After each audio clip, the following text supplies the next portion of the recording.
ఈరోజు మనం ప్రిపేర్ చేసుకునేది మటన్ కర్రీ. మటన్ని 4 భాగాలు చేసుకొని అందులో కరెక్ట్ ఒక భాగానికి సరిపడా కారం, ఉప్పు, పసుపు, అల్లం వెల్లుల్లి పేస్ట్, ధనియాల పొడి, కొంచెం ఆయిల్ వేసి అన్నీ కలిసేలాగా మంచిగా మటన్కి పట్టేలాగా కలుపుకోవాలి.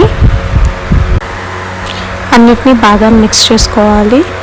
అంత కారం, ఉప్పు, పసుపు అన్నీ ముక్కలకి పట్టేలాగా మంచిగా కలుపుకొని ఒక మూతతో కవర్ చేసుకొని ఇదంతా పక్కన ఉంచుకోవాలి.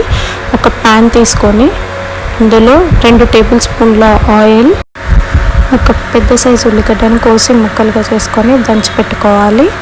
కొంచెం ఆయిల్ హీట్ అయిన తర్వాత అందులో మిరపకాయలు కొంచెం దూరగా వేగిన తర్వాత అందులోకి ఉల్లిగడ్డలు, ఇంతకుముందు మనం పేస్ట్ చేసి పెట్టుకున్న ఉల్లిగడ్డలని కూడా అందులో వేసుకోవాలి.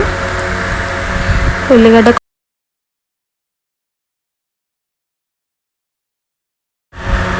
అందులోకి ధనియాల పౌడర్ని కొంచెం నీళ్ళలో కలిపి మెత్తగా చేసుకొని వేసుకోవాలి. అందులో అల్లం వెల్లుల్లి పేస్ట్, కొంచెం కొత్తిమీరలు కూడా యాడ్ చేసుకోవాలి.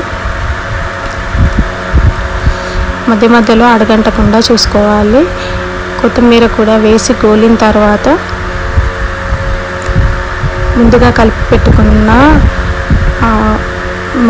పీసెస్ ఆయిల్లో కొంచెం వేగిన తర్వాత కొంచెం వాటర్ వేసుకొని ఉడికించుకోవాలి. అంతే, మటన్ కర్రీ రెడీ అయిపోతుందండి.